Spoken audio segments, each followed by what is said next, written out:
तो आज हम पढ़ने वाले हैं ध्वनि परिचय। सबसे बेसिकली ध्वनि क्या होता है? तो हिंदी भाषा का आधार ध्वनि है। हम बोलते हैं तो हमारे मुंह से जो भी आवाज निकलती है वो क्या होती है? ध्वनि होती है।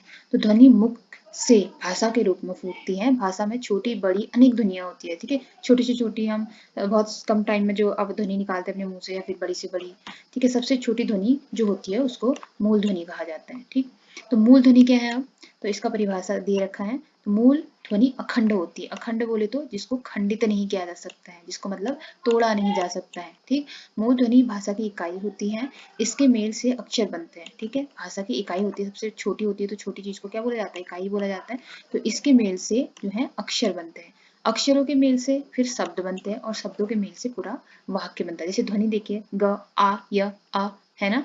तो इसको मिला के पूरा अक्षर क्या बन रहा है? गाय बन रहा है। ऐसी बाकी के एग्जाम्पल्स दे रखे हैं। तो इस प्रकार ध्वनियों को मिलाकर भाषा बनती है। ठीक है, और भाषा बोली और लिपि बोली और लिखी जाती है। बोली भी जाती है और लिखी भी जाती है। जैसे यहाँ पे आप देख रहे हैं लिखी हुई है, और जो मैं बोल रही हूँ बोल रही हूँ। अर्थात भाषा के दो रूप होते हैं। अब दो रूप कौन कौन से? यही मौखिक हो गया जो बोली जा रही है, और लिखित हो गया जो लिखी जा रही है। तो मौखिक भाषा में ध्वनियां सुनाई देती हैं आपके कानों में। ठीक है, और लिखित भाषा में दिखाई देती हैं। आप देख रहे हैं ना स्क्रीन पे। तो मौखिक भाषा में ध्वनियां बोली सुनी जाती हैं, और लिखित भाषा में ध्वनियां लिखी पढ़ी जाती है। प्रत्येक मूल ध्वनि का अलग चिन्ह है, और इन चिन्हों को ध्वनि चिन्ह कहते हैं। ठीक है, अब देखिए वर्ण क्या होता है, इंपॉर्टेंट परिभाषा। मूल ध्वनिया के चिन्हों को वर्ण बोलते हैं। जो मूल ध्वनि हमारे मुंह से निकल रहे हैं उसको हम किस रूप में लिख रहे हैं? ठीक है, उसको हम जब अ लिख रहे हैं, जो जिस भी रूप में लिख रहे हैं उसको वर्ण कहते हैं। तो प्रत्येक ध्वनि का अपना चिन्ह है। हिंदी में 46 ध्वनियां हैं। 46 बोले तो 46। ठीक है, हिंदी में 46 ध्वनियां हैं, इसीलिए 46 ध्वनि चिन्ह है, अर्थात 46 वर्ण है बोले तो। और लिपि क्या है? देखो, लिखने वाला, लिखने के ढंग को लिपि बोलते हैं। अब हम इन जो ध्वनियां हमारे मुंह से निकल रही है उसको कैसे लिख रहे हैं, इसको लिपि बोलते हैं। लिपि को लिखावट भी कहते हैं। ठीक है, हिंदी लिपि जो है हमारी देवनागरी लिपि कहलाती है। अब देखो वर्णमाला क्या है? वर्ण तो हमने पढ़ लिया। तो वर्णमाला क्या होगा? हिंदी वर्णों के समुदाय को वर्णमाला कहते हैं। हिंदी वर्णों के समुदाय को, यानी जितने भी वर्ण है हमारे 46 थे ना, तो उनके पूरे समुदाय को जो है वर्णमाला कहते हैं। अब देखो स्वर क्या होते हैं? अ आ ई उ री ए आई ओ औ, ये क्या होते हैं? स्वर होते हैं। ठीक है, तो अनुनासिक चिन्ह जैसे ये हो गया, इसको अनुनासिक चिन्ह बोलते हैं। हिंदी जब जितने भी क्वेश्चन पेपर्स आते हैं हिंदी में, ये सारे क्वेश्चन इंपॉर्टेंट होते हैं, आते हैं अनुनासिक चिन्ह क्या है पहचानिए करके। तो ये चिन्ह जो है वो अनुनासिक चिन्ह होता है। ठीक है, अनुस्वार क्या होता है? ये अनुस्वार होता है। ठीक, विसर्ग, ये विसर्ग होता है जो अह के पीछे लगता है।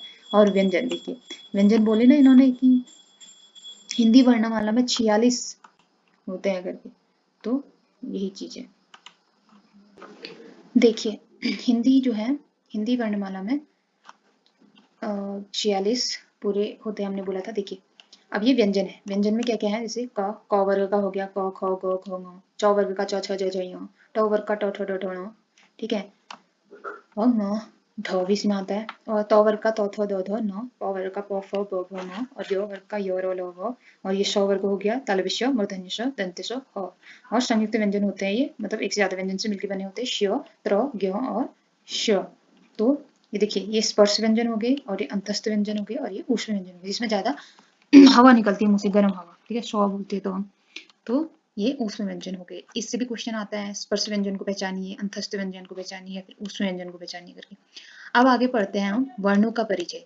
तो वर्णों के परिचय में क्या है? हिंदी वर्णमाला में कुछ कुल जो है 46 वर्ण है। ठीक, इसमें से 11 तो स्वर हो गए, और 33 हमारे क्या हो गए? व्यंजन हो गए। दो नए व्यंजन हैं, दो अयोग्य वाह हैं। तो श, त्र, ज्ञ और श संयुक्त व्यंजन होते हैं। ऑब्वियसली एक से ज्यादा व्यंजन से मिलकर बने होते हैं, इसलिए इनको संयुक्त व्यंजन बोलते हैं।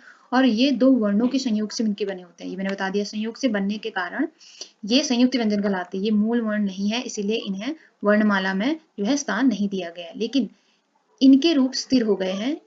इन संयुक्त व्यंजनों के वर्णों को अलग अलग कर लिखा नहीं जाता है, इस कारण इन्हें वर्णमाला के निकट दिया जाता है। ठीक है, हिंदी वर्णमाला के दो प्रकार के वर्ण हैं, स्वर और व्यंजन। ठीक, और स्वर जो है, स्वर वर्ण जो है, ये देखिए स्वर वर्णों का उच्चारण स्वतंत्र रूप से होता है।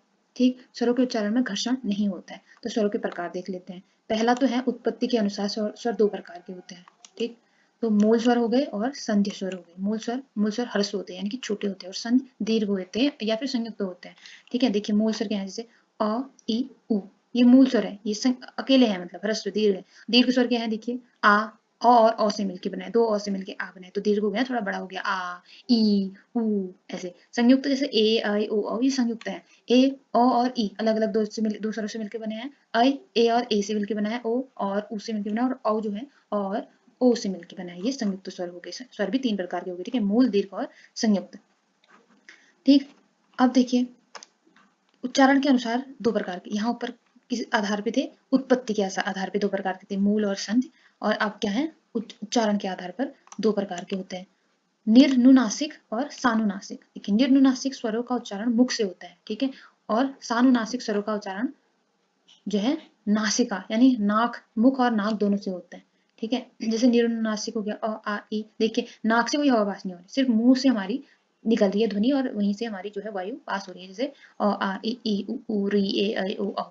अब सानुनासिक में देखिए, सानुनासिक में उन्होंने बोला कि मुख और नासिका दोनों से जो है उच्चारण होगा, जैसे आंग, आंग, इंग, इंग, ऊ, ऊ, ए, आई, ओ, औ, ठीक है। नाक से भी ऐसा लग रहा है, नाक से भी और मुंह से। तो उच्चारण के अनुसार स्वरों के दो भेद होते हैं। अब उच्चारण के अकॉर्डिंग, ठीक है, ह्रस्व और दीर्घ। ह्रस्व स्वर का उच्चारण हल्का होता है, दीर्घ का ऑब्वियसली बड़ा होता है, लंबा होता है, दुगना समय लगता है। तो ह्रस्व जैसे कम हो गया, दीर्घ में काम, और इसमें अ है ना, क, इसमें आ की मात्रा लग गई तो काम, जल, जाल, दिन, दीन, सुख, सूख, तो ऐसे। अब री का उच्चारण ह्रस्व है, ए, आई, ओ, औ और औ का उच्चारण दीर्घ है। तो री का भी ये क्या बोल रहे हैं, ह्रस्व है, छोटा है, री दिखने में बड़ा लगता है ना, वैसा लगता है दीर्घ होगा, तो री का उच्चारण क्या है, ह्रस्व है, और ए, आई, ओ, औ का जो है उच्चारण दीर्घ है। बोले जैसे बैल, बेल, ये तो बैल, गेंदा, गैडा, मोर, मोर, कोयल, कौवा, ठीक है। स्वरों की मात्राएं, परिभाषा, स्वरों के उच्चारण के समय को मात्रा कहते हैं, उच्चारण के समय को मात्रा कहते हैं। इसके चिन्ह को मात्रा चिन्ह कहते हैं। स्वर मात्रा चिन्ह के रूप में व्यंजन वर्णों में मिलते हैं, इसीलिए स्वरों के नाम पर मात्रा चिन्हों के नाम होते हैं। जैसे अ, ये इसकी मात्रा है, आ की मात्रा ये होती है, ई की मात्रा ये होगी, बड़ी की मात्रा ऐसे होती है, ऊ की मात्रा ये हो गया, बड़े ओ की मात्रा ऐसे हो गया, री की मात्रा इस तरीके से, ए की मात्रा एक डंडा ऊपर से, आई की मात्रा दो, ओ की ऐसी, औ की और ये।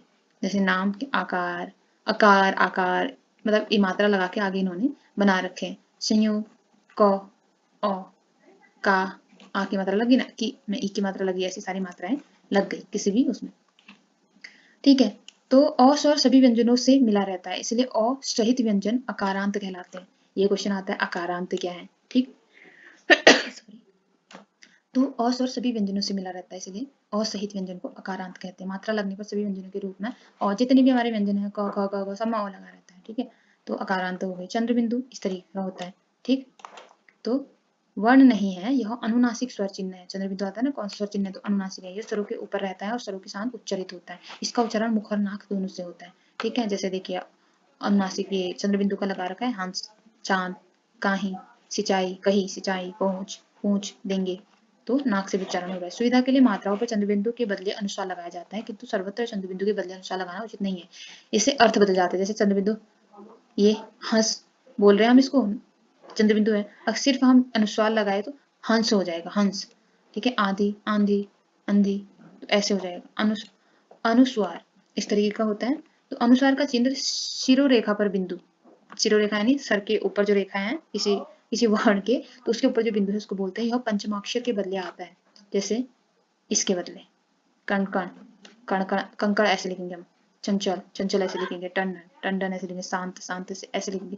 मतलब ये पंचमाक्षर के बदले में ऊपर बिंदु आता है, बोल रहे हैं, ठीक है। इसका उच्चारण भी नाक से होता है। न या म के समान सुनाई देता है। विसर्ग इस तरीके से दो बिंदु होते हैं बाद किसी भी वर्ण के बाद, ठीक है। विसर्ग का चिन्ह ऊपर नीचे दो बिंदु होते हैं। यह कंठ से बोला जाता है। इसकी ध्वनि ह के समान सुनाई देती है, जैसे अतः, ठीक है, नमः, पुनः, प्रांतः, ऐसे। अयोग वाह क्या है, अब अनुस्वार जो ऊपर बिंदु है और विसर्ग जो दो बिंदु है, न स्वर है न व्यंजन है। इनका योग न स्वर से होता है न व्यंजन से, इसीलिए अयोग वाह कहलाते हैं, ठीक है। ये स्वर के आश्रय में रहते हैं, किंतु व्यंजन के समान सटते नहीं। व्यंजन स्वर से पहले आते हैं और स्वर में सटते हैं। अयोग वाह स्वर के बाद आते हैं और स्वर से अलग रहते हैं, ठीक है। अब व्यंजन स्वर के पहले की बात करें, जैसे अगर व्यंजन स्वर के अगर पहले लग जाए, ग, मा, गंग, अगर देखिए व्यंजन स्वर के पहले लग गई तो कैसा आएगा, और अयोगवाह स्वर के बाद लगी तो, जैसे गौ के बाद अयोगवाह लग रहा है तो गंग, मौ, महा, ऐसे, ठीक है। व्यंजन वर्ण की बात करें तो व्यंजन वर्ण पहले, व्यंजन वर्ण जो है स्वर की सहायता से बोले जाते हैं। शुद्ध व्यंजन हल हलंत होते हैं, ठीक है। हलंत व्यंजनों को हल चिन्ह ऐसे जो इसके किसी भी वर्ण के नीचे ऐसे चिन्ह होता है लगा रहता है, और स्वर के लगाने से पहले ह चिन्ह गिर जाता है और ह चिन्ह लगाने पर व्यंजन अकारांत हो जाता है, ठीक है। अकारांत व्यंजन, अकारांत में भी क्वेश्चन आता है कि अकारांत व्यंजन क्या है। अकारांत व्यंजन ही वर्णमाला में दिए जाते हैं। व्यंजनों के प्रकार 3 प्रकार के होते हैं, एक स्पर्श हो गया, दूसरा अंतस्थ हो गया और तीसरा ऊष्म हो गया, ठीक है। स्पर्श व्यंजन कौन कौन से होते हैं? देखो, स्पर्श व्यंजन वर्गीय होते हैं, जैसे क वर्ग से प वर्ग तक जितने हमारे व्यंजन है, ठीक है। जीभ के पश्च भाग से, मध्य भाग से और अग्रभाग से होते हैं। इनके उच्चारण में कंठ, तालु, दांत, ओष्ठ, जीभ स्पर्श से होता है, ठीक है। इसे वर्गीय व्यंजन या स्पर्श व्यंजन कहते हैं। ध्यान दे, ङ और ढ भी स्पर्श व्यंजन है बोल रहा है। इसमें स्पेशल क्वेश्चन आता है कि कौन सा व्यंजन है? ङ और ढ जो है स्पर्श व्यंजन है। अब अंतस्थ व्यंजन की बात करें तो अंतस्थ व्यंजन मुख के मध्य से बोले जाते हैं, जैसे य, र, ल, व, ठीक है। ये सारे मुख के मध्य से बोले जा रहे हैं, ठीक है, मुख की छत और जीभ के बीच से, इसे अंतस्थ बोलते हैं। और ऊष्म व्यंजन जिसमें क्या होता है, मुंह से गर्म वायु निकलती है, जैसे शौ, शौ, शौ, तालव्य श, मूर्धन्य श, दंत्य श, ह, ठीक है। इसमें सब में मुंह से जो है ऊष्म व्यंजन, ऊष्म वायु निकलती है, तो इसलिए इनको ऊष्म व्यंजन कहते हैं, ठीक है। ऊष्म व्यंजन हो गया, तो आधा कट गया है ये। ऊष्म व्यंजन की बात है, नए व्यंजन, ठीक है, ये नए हैं। तो नए व्यंजन जो है, जैसे ङ और ढ हिंदी में अपनी ध्वनियां हैं, ये दोनों त वर्गीय व्यंजन हैं। इसमें ड ढ के गुण हैं, इसीलिए ये द्विगुण भी कहलाते हैं। देखो, द्विगुण व्यंजन कौन से होते हैं? दो गुण, इसमें आगे ड और ढ के गुण आ रहे हैं, इनके नीचे बिंदा लगा दो, ङ और ढ हो जाएंगे। तो हिंदी में संस्कृत के अनेक ड ढ वाले अक्षरों का उच्चारण ङ ढ के रूप में किया जाता है, जैसे कीड़ा, कीड़ा हो गया, डा आ रहा है, और ङ लगा तो कीड़ा हो गया, पीड़ा, पीड़ा, पीड़ा हो गया। हिंदी में संस्कृत के आषाढ़ को आषाढ़ ये बोला जाता है, किंतु ढ के साथ सौ की ध्वनि की ही संगति होती है, तो हिंदी में आषाढ़ ही शुद्ध है। तो ङ और ढ, जैसे आषाढ़ ये शुद्ध है, ये शुद्ध है, तो आषाढ़ ये वाला शुद्ध है, क्वेश्चन आ सकता है। ङ और ढ वर्ण शब्दों के प्रारंभ में नहीं आते, शब्दों के मध्य या अंत में आते हैं, जैसे देखो, पेड़, ठीक है, सड़क बीच में या लास्ट में आएंगे, कभी पहले में नहीं आएंगे, मो या ङ और ढ, ठीक है, ये इंपॉर्टेंट है। इसमें पंचमाक्षर क्या होता है? अभी पहले हमने एक जगह पढ़ा था, पंचमाक्षर की जगह पे यूज होता है ये वर्ड। तो प्रत्येक व्यंजन वर्ग में पांचवा अक्षर जो होता है वो पंचमाक्षर कहलाता है, जैसे क ख ग घ ङ, ङ जो है पंचमाक्षर, ऐसे ट ठ ड ढ ण जो है ये पंचमाक्षर, ठीक है। ये ऐसे त थ द ण, ण जो है पंचमाक्षर, त थ द ध न जो है पंचमाक्षर, ऐसे प फ ग घ म जो है पंचमाक्षर। तो ये पंचमाक्षर वर्ण होते हैं। पंचमाक्षर के अनुसार के रूप में भी लिखा जाता है इसको, ठीक है, ऐसे अनुसार बोलते ऊपर जो बिंदु आता है, इन वर्णों का अनुस्वार के रूप में भी लिखा जाता है। ध्यान दें, दो पंचमाक्षर एक साथ अपने मूल रूप में ही आते हैं, शून्य, निम्न, अन्न, दो पंचमाक्षर एक साथ आ सकता है, ठीक है। संयुक्त व्यंजन क्या होता है? दो व्यंजनों के संयोग से मिला हुआ संयुक्त व्यंजन कहलाएगा, डेफिनेट सी बात है। जैसे क श श हो गया, संयुक्त व्यंजन पढ़े थे ना हमने, श और ग, ये श, ये सारे संयुक्त व्यंजन होते हैं। तो ये दो दो इन वर्णों से मिलकर बना, दो दो जो है व्यंजनों से मिलकर, ये क और श तालव्य होता है, से मिलकर बना है, तो ये श हो गया। जैसे त और र, त्र हो गया, ज और य हो गया, ठीक है, श और र, श हो गया। तो संयुक्त होने पे ये पहचाने नहीं जाते, क्योंकि इनके रूप स्थिर हो गए हैं, इनके अलग अलग नहीं लिखा जाता। इनको अक्षर क्या है? स्वतंत्र उच्चारित होने वाले सबसे छोटी ध्वनि को अक्षर कहा जाता है, ठीक है, जैसे अ आ उ ए ऐ, ये क ख ग घ, ये सारे जो है संयुक्त अक्षर है। अब स्वर्ण, जैसे स्वर हो गए, इसमें स्वर क्या है? अ आ उ ए ओ औ आदि, ये सारे स्वर है। अकारांत क्या है? देखो, क ज त म ल स ह आदि, ये सारे कारण। स्वरांत क्या है? की जी, जिसमें स्वरों में स्वर की मात्रा लगी है, के जी, झूठू, रे, गौ। संयुक्ताक्षर क्या है? जो दो संयुक्त होकर बन रहे हैं, जैसे क, क, ग्र, प्र, त्य, ह्र, तो ये सारे संयुक्ताक्षर हो गए। व्यंजनों के रूप देखें तो क्या है? शुद्ध व्यंजन हलंत होते हैं। संयोग में व्यंजनों के आधे रूप लिखे जाते हैं। आधे व्यंजनों के 3 रूप होते हैं, जैसे हल और पाए, ठीक है, लगे रहते हैं, ये रूप लगे रहते हैं। तीसरा खुंटी हटे रूप, ये है ना, खुंटी हटे रूप, इनकी जो खुंटी है नीचे को, ये हट रखी है। तो व्यंजनों के संयोग, व्यंजनों का संयोग क्या है? परिभाषा, दो या दो से अधिक व्यंजनों के संयोग को संयुक्त व्यंजन कहते हैं। दो या दो से ज्यादा ही होंगे तभी तो संयुक्त बोलेंगे उनको। तो संयुक्त व्यंजनों में आधे और पूरे व्यंजनों का संयोग होता है, जैसे ह लगे रूप का संयोग, ये लगा हुआ है, अंडक, बाल या लट्टू, मिट्टी, कुट्टी, ठीक है, इस तरीके से। तो पाई हटे रूप का संयोग, जैसे इसमें पाई हट गया है ना, तो ये देखिए, ख्याति, ग्वाल, विघ्न, अच्छा, इसमें पाई हटा है, देखो, जिसमें जिसमें भी पाई हटा है, तो इस तरीके से। अब बात करें खुंटी हटे रूप का संयोग कैसे होता है। देखिए, इन सब में खुंटी हटी है, इसका ये हटा है, इसका भी ये हटा है, इसका भी नीचे को ये खुंटी हटी है, तो इनका इस तरीके से स्तर, क्या, फ्लैट, किस्म, क्योंकि, मुफ्त, विस्तार, वाक्य, मुजफ्फर, इस तरीके से संयोग हो रहा है। व्यंजन गुच्छ, परिभाषा, व्यंजनों के समूह को व्यंजन गुच्छ बोलते हैं। व्यंजन गुच्छ संयुक्त व्यंजन होते हैं। व्यंजन गुच्छ में व्यंजनों के बीच कोई स्वर नहीं आता है, ठीक है। जैसे कुत्ता, सारे क्या है, सारे जो है व्यंजन है। क, कुत्ता में कु, में क व्यंजन है, फिर तो भी व्यंजन है, फिर तो भी व्यंजन है, फिर आ लास्ट में आ रहा है, ठीक है। एक साथ व्यंजनों का 3 व्यंजन आ गए थे, तो कुत्ता ये जो है आ गया, ठीक।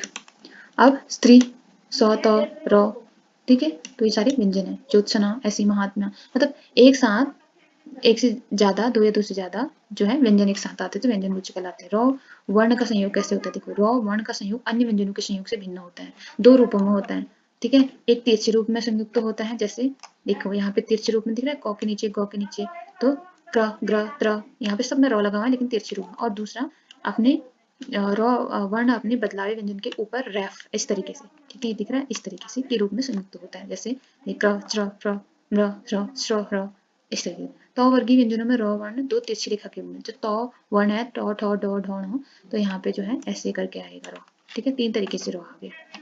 तो ये हमारे ध्वनि वाला चैप्टर हो गया कंप्लीट।